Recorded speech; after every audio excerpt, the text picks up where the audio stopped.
Bismillahirrahmanirrahim. Assalamualaikum warahmatullahi ta'ala wabarakatuh. Alhamdulillah, wassalatu wassalamu ala asyrafil anbiya'i wal mursalin wa ala alihi wa sahbihi ajma'in. Qala rabbi syrah li sadri wa yassir li amri wahlul 'uqdatam min lisani yafqahu qawli. Subhanaka la ilma lana illa ma 'allamtana innaka antal alimul hakim. Allahumma salli ala sayyidina Muhammad wa ala ali Muhammad. Allahumma yassir wa la tu'assir wa tammim bil khair. Tuan-tuan yang dirahmati Allah sekalian,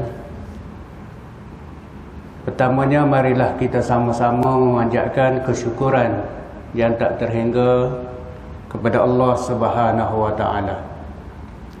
Kerana dengan taufik inayah yang dikurniakan oleh Allah, kita masih lagi berada dalam keadaan sihat walafiat. Alhamdulillah, kita pada hari ini berada dalam keadaan norma baru, kan? Yang mana ujian kepada kita, kepada hamba-hamba Allah ni, berbagai-bagai ujian, dan kita dapat menempuhinya dengan hati yang redha. Seterusnya marilah kita sama-sama memperbanyakkan selawat ke atas junjungan Nabi Muhammad sallallahu alaihi wasallam. Kerana apa? Kerana selawat kepada Nabi Muhammad sallallahu alaihi wasallam ini adalah satu perkara yang kita perlu. Sebagaimana setiap hari Jumaat, kan, khatib ada menyebutnya dalam khutbah, innallaha wa malaikatahu yusalluna 'alan nabi ya ayyuhalladzina amanu sallu 'alaihi wa sallimu taslima. Jadi, dan Nabi juga ada bersabda lagi, man shalla 'alayya marrah sallallahu alaihi asyar. Makna Nabi kata apa? Siapa berselawat ke atas aku sekali, nescaya Allah akan berselawat ke atas mereka sebanyak 10 kali. Dan syafaat selawat ni amat besar lah. Kira-kira kita berada dalam keadaan gelisah, kita perbanyakkan selawat, insya-Allah akan hilang gelisah kita dengan kelebihan kita berselawat. Seterusnya marilah kita sama-sama mengucapkan terima kasih kepada kedua ibu bapa kita. Dengan adanya dua ibu bapa kita ni, adalah kita di dunia ini. Seterusnya kita hendaklah juga berterima kasih kepada jiran-jiran kita, yang mana jiran ni adalah satu benda yang keperluan kepada kita. Sebab apa? Dengan adanya jiran ni, kita boleh tahu keadaan-keadaan di salah satu tempat ni. Sehingga sekiranya kita nak mencari rumah ataupun nak mencari kawasan untuk kita beli rumah, kita kena tengok dulu kejiranan dia tu macam mana. Sekiranya baik jiran tu, maka rukunlah ataupun damailah keadaan ataupun suasana di suatu tempat. Alhamdulillah, tempat kita ni keadaan jirannya begitu prihatin. Sakit kita ziarah. Sebagai contoh petang tadi, kan, rombongan daripada kita ni telah melawat ataupun menziarah Cikgu Ali, kan. Ada je apa kesusahan, keadaan kita di sini alhamdulillah. Itu. Jadi itulah kelebihan jiran ataupun sesuatu komuniti, kita perlu. Dan seterusnya marilah kita sama-sama juga mengucapkan terima kasih kepada alim ulama. Kerana apa? Alim ulama ini adalah warisan ataupun penyambung Rasulullah sallallahu alaihi wasallam. al ulama warasatul anbiya. Alim ulama ini adalah warasatul anbiya. Para pewaris nabi-nabi. Kenapa dengan ada alim ulama ni lah kita dapat mengetahui. Nabi dah tak ada lama dah. Sahabat-sahabat pun dah tak ada lama dah. Bagaimana kita nak beribadah kalau tak ada alim ulama ni? Jadi mereka inilah membawa ataupun menyambung risalah Rasulullah sallallahu alaihi wasallam sampai ke hari akhirat nanti insya-Allah. Okey, tuan-tuan yang dirahmati Allah sekalian, pada malam ini kita alhamdulillah kita sambung lagi Kita sambung lagi perbincangan ataupun perkongsian kita pada malam ini. Masih lagi dalam tajuk penceraian. Panjang benar tajuk kita ni. Tak habis-habis lagi malam ni kita sambung sikit lagi. Kita sambung pada malam ini rujuk dan hukum yang berkaitan dengannya. Tak banyak sikit lagi dah. Kita tengok balik pada perjumpaan yang lalu kita dah bincang dah. Yang terakhir sekali kita bincang kuasa melaporkan kuasa cerai ni kita boleh sebagai seorang suami boleh beri kepada isteri. Kita dah bincang pada pertemuan yang lalu. Maknanya perceraian ni bukanlah di pihak suami saja. Suami boleh bagi. Itu boleh bagi kepada isteri. Pada malam ni kita nak rujuklah. Kita rujuk balik. Buat apa lama-lama kan?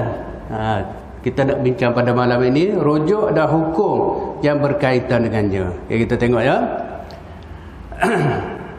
Talak yang dilafazkan oleh suami kepada isterinya adalah dalam satu daripada keadaan berikut. Talak yang dilafazkan oleh suami ni adalah dalam salah satu dalam keadaan yang berikut. Yang pertama suami menceraikan isterinya sebelum persetubuhan.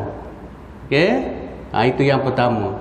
Suami menceraikan isterinya sebelum persetubuhan. Makna akad nikah, selepas akad nikah, sebelum melakukan lagi persetubuhan, suami ceraikan isteri. Itu yang pertama. Yang kedua, suami menceraikan isterinya dengan tebus talak. Sama ada sebelum ataupun selepas persetubuhan. Itu dua. Yang ketiga, suami menceraikan isterinya selepas persetubuhan dengan talak satu atau dua. Itu yang ketiga.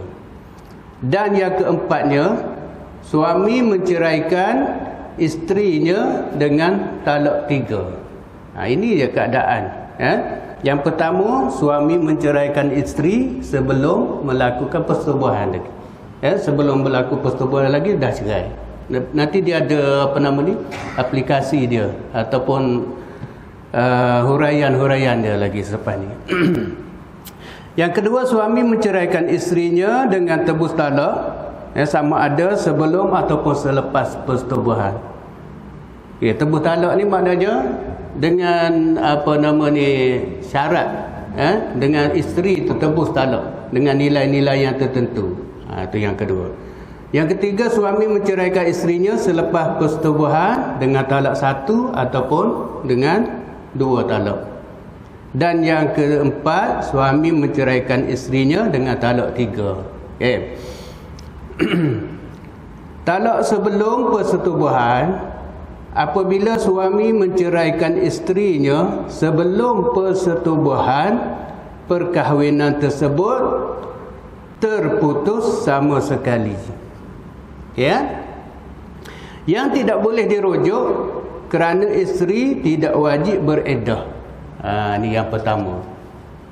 Suami menceraikan isteri sebelum berlaku persetubuhan. Kahwin akad nikah pada siang hari pukul 3, tak kira lah. Selepas itu suami cerai isteri. Tidak berlaku persetubuhan lagi. Jadi maka dia panggil yang ini terputus lah. Mana terputus ni tak boleh nak rujuk. Tak boleh nak rujuk. Sebab apa tak boleh nak rujuk? Sebab isteri itu tak ada iddah bagi dia. Penceraian yang macam ini. Penceraian yang macam ini tidak boleh rujuk. Sebab isteri tidak ada iddah. Ini yang pertama. Kalau nak juga, nak rujuk juga, nanti huraian dia selepas ni. Okey, kita tengok.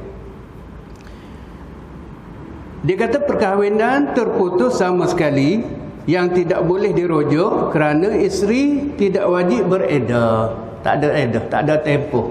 Kan? Apabila berlaku sebelum berlaku persubuhan, suami cerai isteri ni, isteri itu tidak ada iddah. Habis. Ini berdasarkan firman Allah Subhanahu wa taala dalam surah Al-Ahzab ayat yang ke-49. A'udzu billahi minasyaitonir rajim.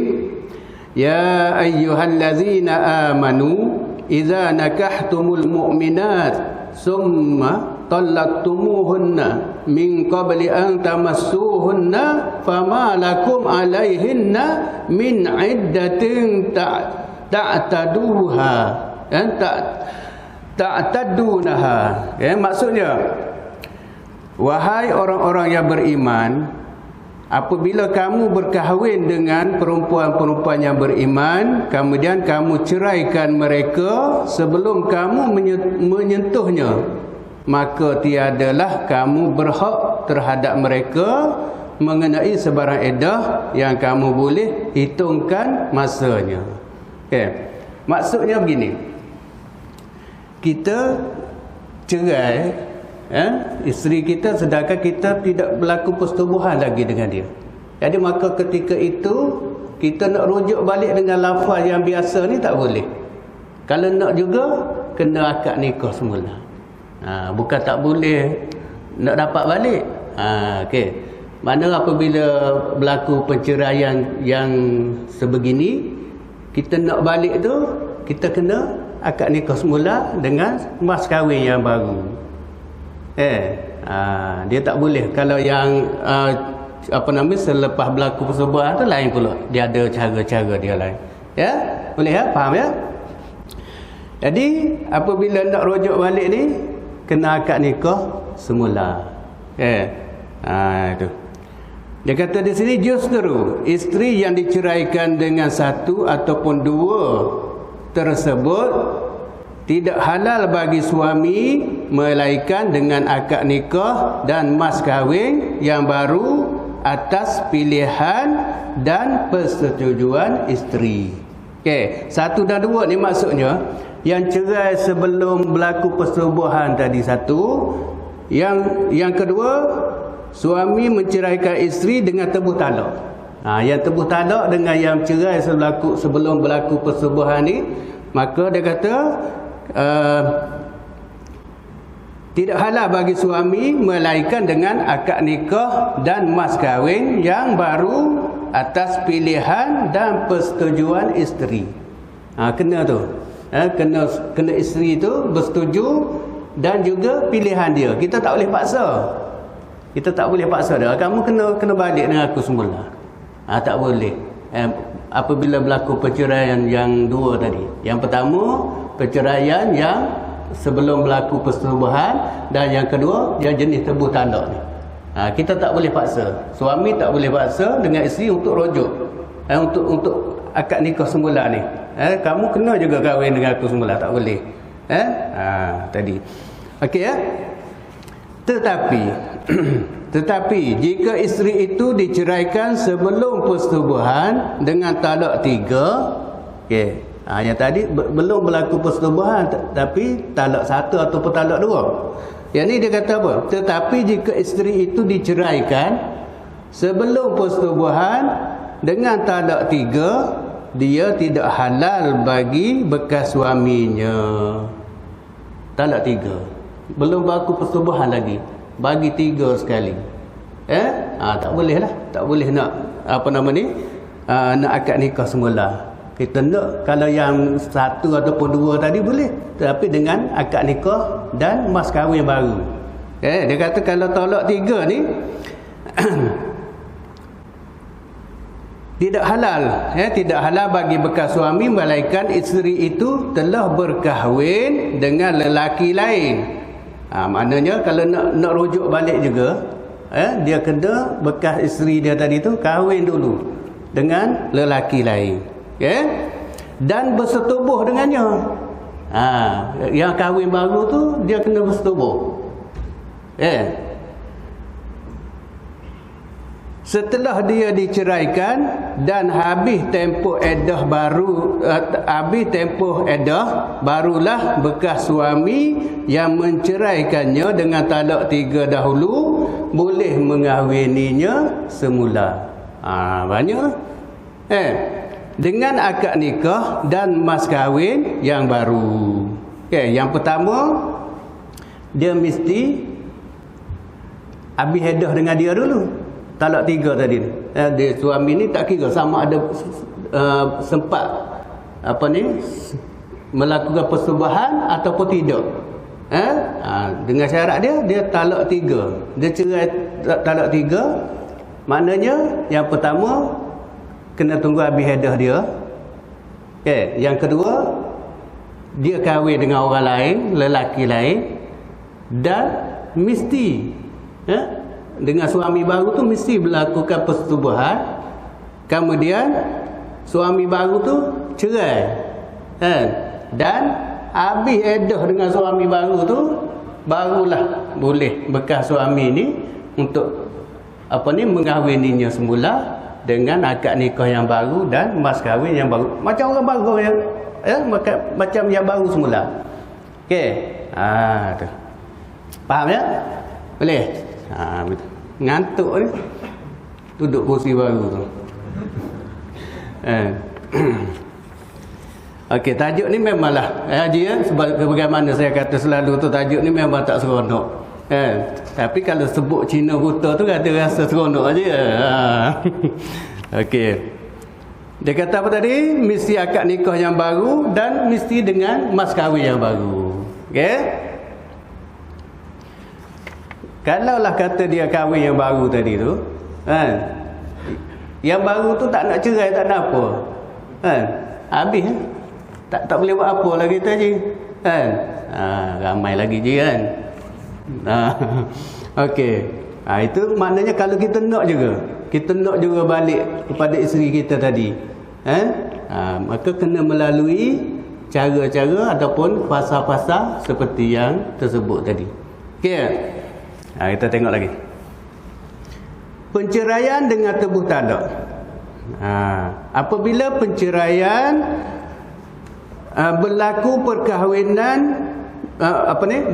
perkahwinannya putus sama sekali, yang tidak boleh rujuk sama ada sebelum ataupun selepas persetubuhan. Cerai yang secara tebuh talak ni, sama ada sebelum ataupun sudah berlaku persetubuhan, dia kata sehubungan dengan itu dia boleh mengahwini bekas isterinya semula dengan akad nikah dan mas kahwin yang baru. Apabila tebuh talak ni, dia kena kena akad nikah yang baru juga. Berlaku tebuh talak dan perceraian yang sebelum melakukan persetubuhan tadi, dia kena akad nikah yang baru. Kalau yang sebelum berlaku persetubuhan tadi, dia kena akad nikah yang baru dan mas kahwin yang baru. Yang tebuh talak ni, dia sama ada dah bersetubuh ataupun tidak, cara dia sama, mesti akad nikah dan mas kahwin yang baru juga. Okey.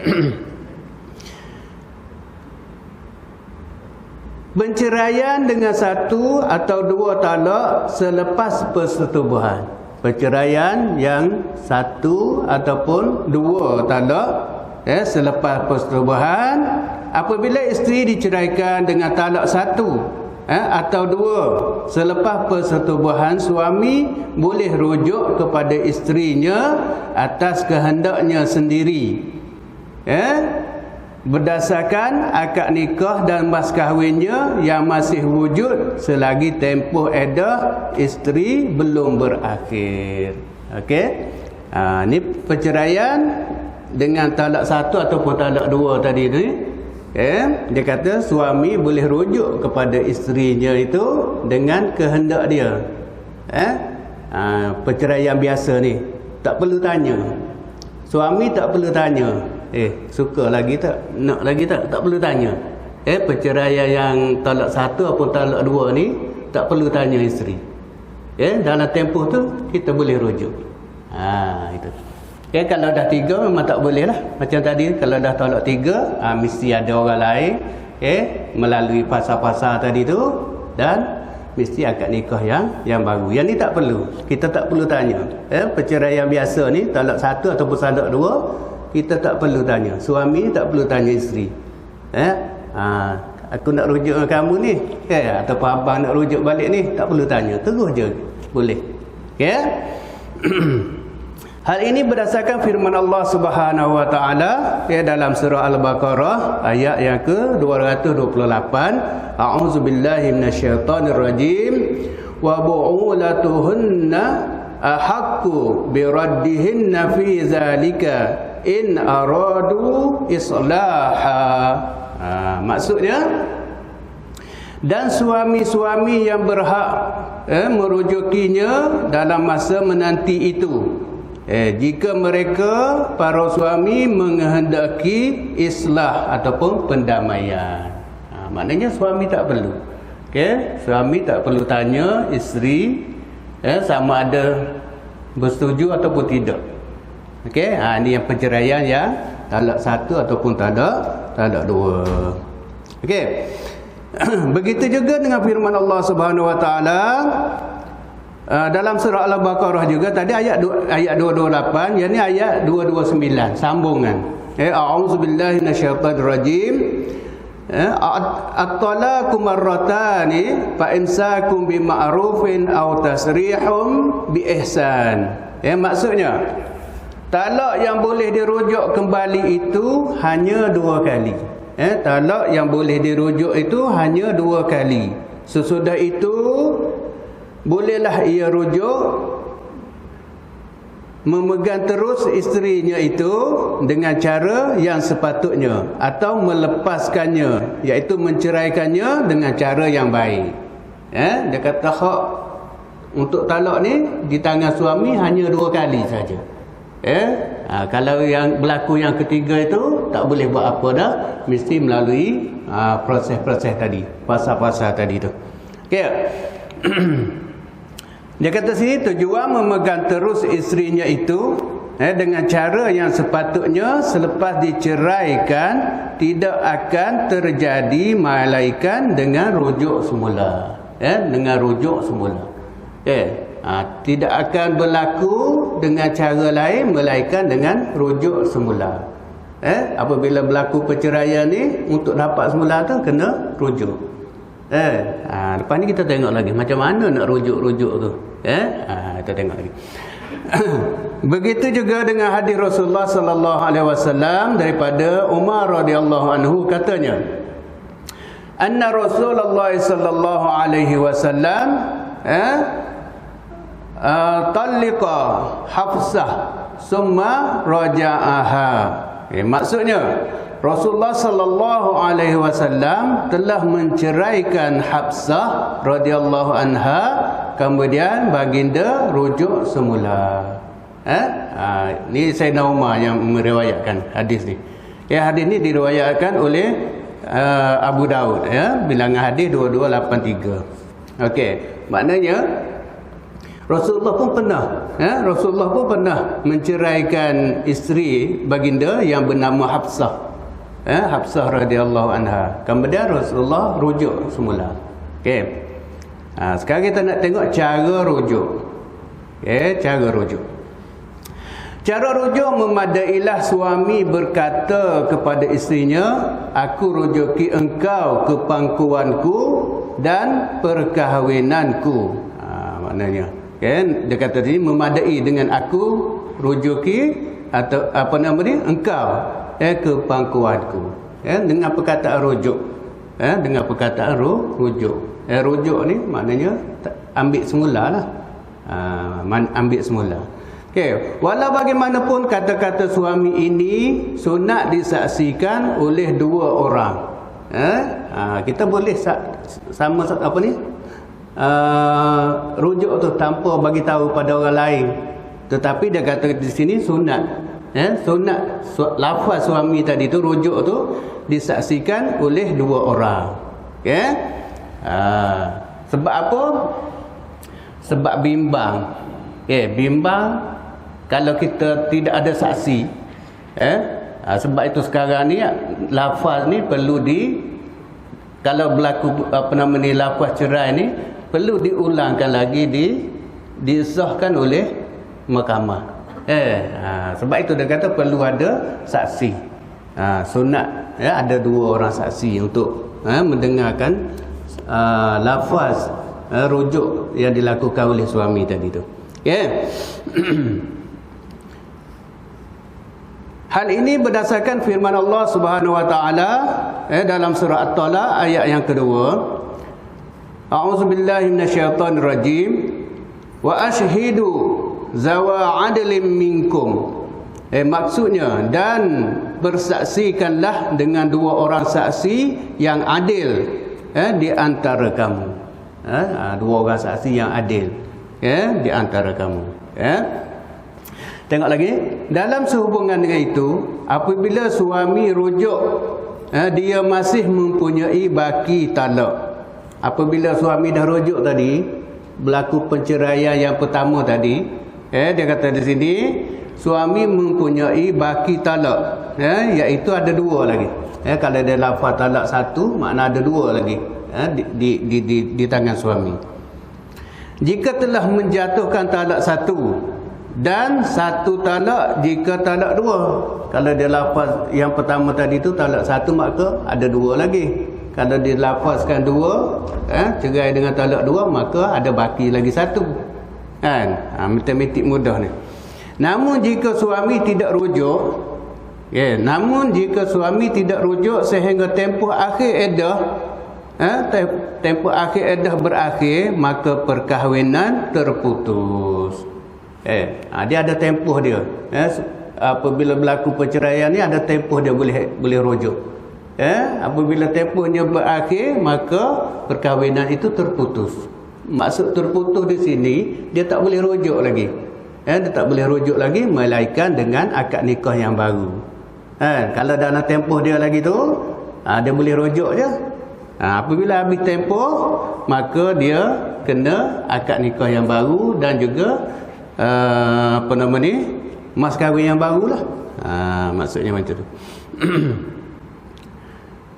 Tak kala itu tiada cara lain untuk kembali kepada isterinya melainkan dengan akad nikah dan mas kahwin yang baru, dan pilihan isteri itu sendiri. Apabila habis tempoh dia tu, habis tempoh iddah isteri tadi tu, dah tak boleh rujuk dah, maka suami untuk akad nikah baru itu mesti dipilihan isteri. Mana kita kena tanya untuk persetujulah, macam kita nak kahwin mula-mula, mesti persetujuan isteri. Kalau masih lagi dalam iddah tadi tu, dalam tempoh tadi tu, kita rujuk je, tak perlu akad nikah yang baru.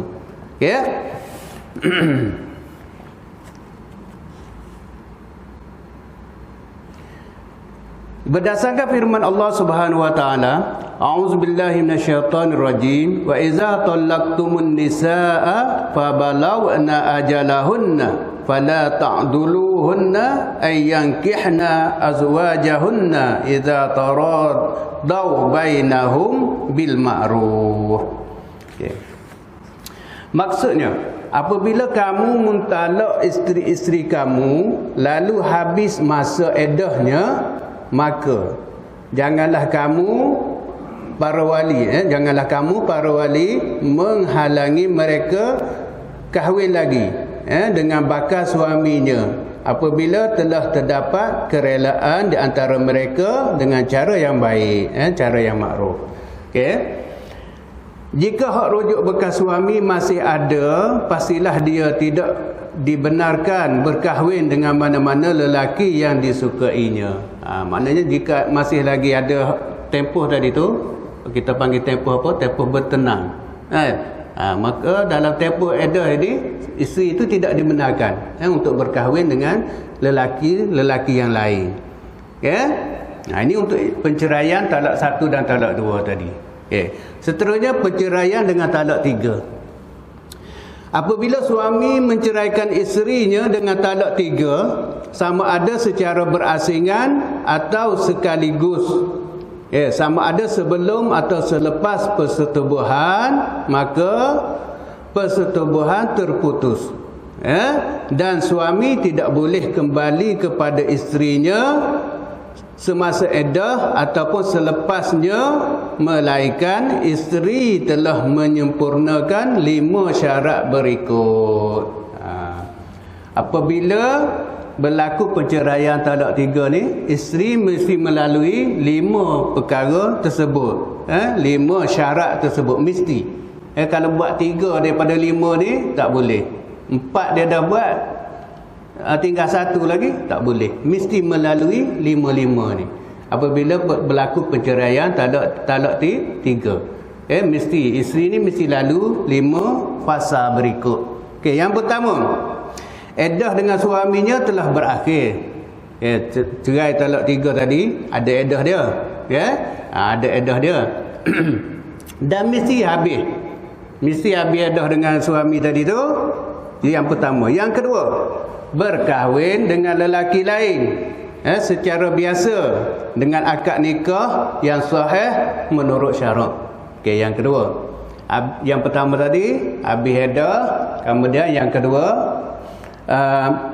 berkahwin dengan lelaki lain dengan akad nikah yang sempurna. Dan yang ketiga, disetubuhi oleh suami yang barunya dengan sempurna. Suami bekas suami tak boleh bagi syarat. Kamu boleh kahwin dengan bekas isteri aku ni, tapi kamu rengan-rengan je lah. Rengan-rengan je lah katanya. Tak boleh. Dia mesti. Syarat dia mesti disetubuhi dengan suami baru tu. Mesti setubuh. Yang ketiga. Yang keempatnya, suami baru itu menceraikannya atau meninggal dunia. Yang keempat. Yang kelima, iddah dengan suami barunya itu telah berakhir. Mana 5 ni? Barulah boleh kita kahwin semula. Mesti melalui 5 ni. Tak boleh 3 daripada 5 tak boleh. 2 daripada 5 dah lalui pun tak boleh. Mesti 5 ni dilalui, barulah boleh berkahwin semula. Kalau dia tak nak, suami baru ni tak nak cerai, maka tidak ada peluang lah bagi kita. Bolehlah usia-usia yang lain. Setelah melalui 5 peringkat ini, jika bekas isteri bersetuju suaminya yang menceraikannya dengan talak 3, bolehlah mengahwininya semula dengan akad nikah dan mas kahwin yang baru. Itu cerai talak 3, itu huraian dia. Hal ini berdasarkan firman Allah Subhanahu wa taala dalam surah Al-Baqarah ayat 230. Ayat tentang perceraian yang tadi, yang pertama tadi ayat 228, ayat 229 dan diikuti dengan ayat 230. A'udzubillahi minasyaitonirrajim. Fa in talaqaha fala tahillu lahu min ba'du hatta tankihu zawjan ghairuh. Fa in talaqaha fala junaha 'alaihima ay yataraja'a in zanna ay yuqima hududallah. Maksudnya, kemudian jika si suami mentalaknya sesudah talak yang kedua, maka perempuan itu tidak lagi halal baginya hingga dia kahwin dengan suami yang lain. Kemudian jika suami yang lain itu menceraikannya, maka tidak ada dosa bagi keduanya, iaitu bekas suami pertama dan isteri, untuk kahwin kembali jika keduanya berpendapat akan dapat menjalankan hukum-hukum Allah. Ya, maksudnya yang 5 tadilah, mesti lalu 5 fasa tadi. Begitu juga hadis Rasulullah sallallahu alaihi wasallam daripada Aisyah radhiyallahu anha, katanya, ja'at imra'atun rafa'atul Quraziyya an-nabiy sallallahu alaihi wasallam faqalat kuntu inda rifa'ata fatallaqani fa'abatta talaqi fatazawwajtu Abdurrahman bin Az-Zubair innama ma'ahu mislu hudbati saub faqala aturidina an tarji'i ila rifa'ata la hatta tazuqi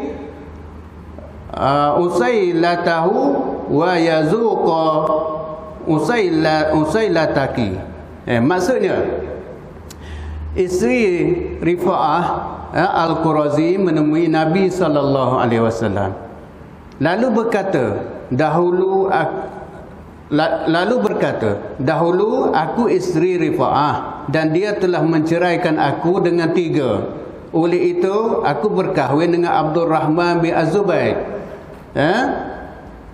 Tetapi dia mati pucuk.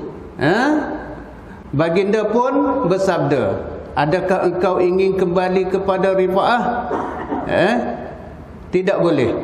Tidak boleh, sehinggalah engkau merasai kemanisannya dan dia menikmati kemanisanmu.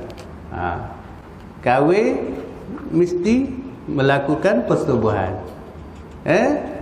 Ni maksudnya mesti, kahwin dengan apa nama ni, Rifa'ah tadi ni berkahwin dengan Abdurrahman bin Az-Zubair ni, tapi Abdurrahman ni mati pucuk. Maka nak balik dengan suami tu, suami yang lama tak boleh, sebab tidak berlaku persetubuhan lagi. Itu syarat dia. Hikmah kelima-lima syarat tersebut adalah untuk menjatuhkan talak 3 dan menyedarkan suami supaya tidak terburu-buru menjatuhkan talak 3 tersebut. Itu hikmah dia. Sebagai pengajaran lah, jangan terburu-buru. Ada masalah lagi? Kesimpulan dalam masalah rujuk. Yang pertama, talak yang boleh rujuk. Yang pertama, talak yang boleh rujuk. Talak yang boleh dirujuk bermaksudnya isteri yang diceraikan dengan talak 1 ataupun talak 2 selepas berlaku persetubuhan dan masih ada iddah. Maknanya talak yang pertama ni yang boleh rujuk. Talak yang boleh rujuk ni apa? Talak yang penceraian talak 1 dan talak 2 masih lagi boleh rujuk. Hukumnya, suami isteri boleh rujuk kepada isteri berdasarkan akad nikah dan mas kahwin yang terdahulu dengan kehendak suami itu sendiri. Tak perlu tanya.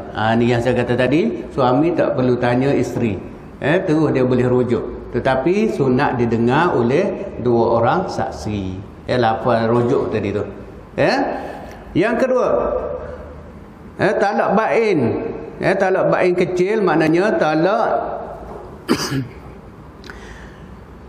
dia kata talak ini bermaksud isteri yang diceraikan dengan 1 ataupun 2 sebelum berlaku persetubuhan. Isteri yang diceraikan dengan 1 atau 2 selepas berlaku persetubuhan dan iddahnya telah berakhir.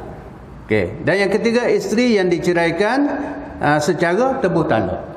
Maksudnya talak yang ini maknanya isteri yang diceraikan dengan talak 1 ataupun talak 2 sebelum berlaku persetubuhan.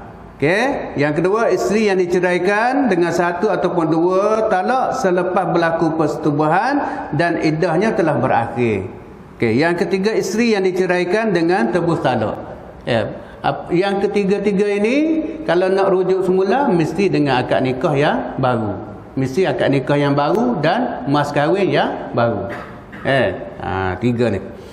Hukumnya, suami tidak boleh rujuk kepada isterinya melainkan dengan akad nikah dan mas kahwin yang baru dan dengan persetujuan isteri dan kehendaknya. Apabila habis tadi tu, iddah dah habis ataupun perceraian sebelum berlaku persetubuhan tadi tu, maka suami tidak boleh nak rujuk.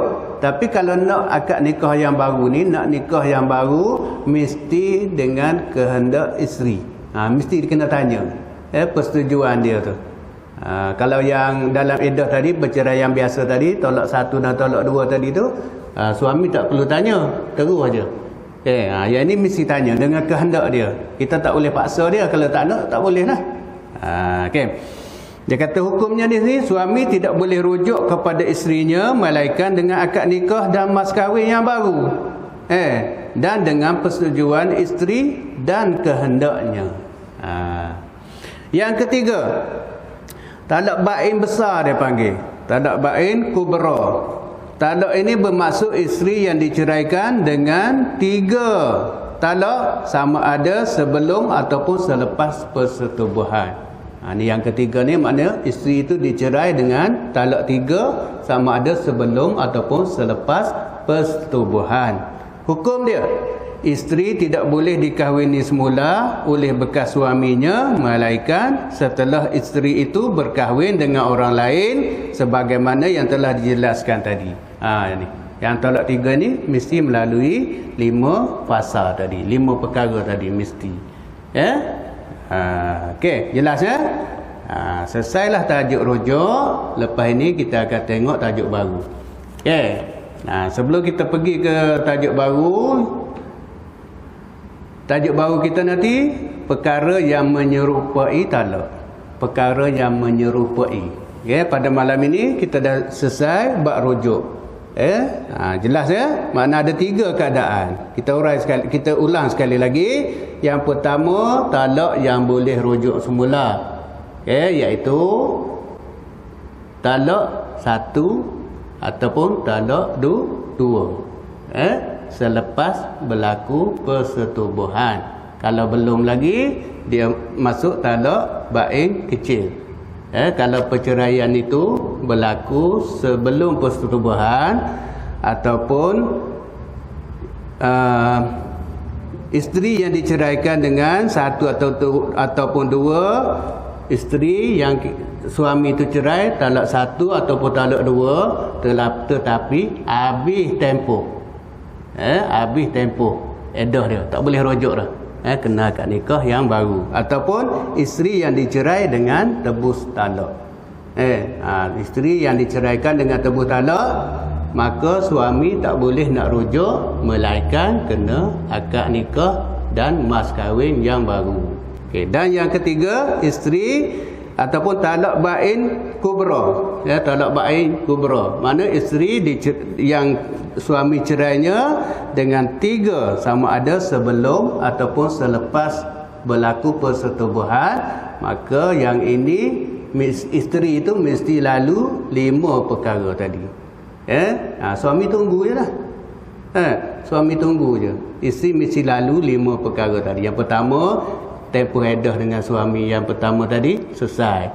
Yang kedua, kahwin dengan lelaki lain dengan cara yang betul. Yang ketiga, perkahwinan yang kedua tadi mesti berlaku persetubuhan. Yang keempatnya tadi, isteri baru tadi ceraikan ataupun suami baru tadi meninggal. Dan yang kelima, mesti habis iddah dengan suami baru tadi. Kalau suami baru tadi tak cerai, maka tunggulah. Tunggulah sampai bila kan. Gunalah cara apa pun. Ajak pergi mancing kan, sembang sambil mancing kan. Ataupun sambil kayuh kan. Suami baru ni kayuh di depan. Kita kayuh di belakang. Buat-buat jatuh. Okey. Kalau dia tak lepas, maka itu adalah hak dia yang mutlak. Kita tak boleh buat apa. Tak ada istilah buta ke tak buta ke, tak ada.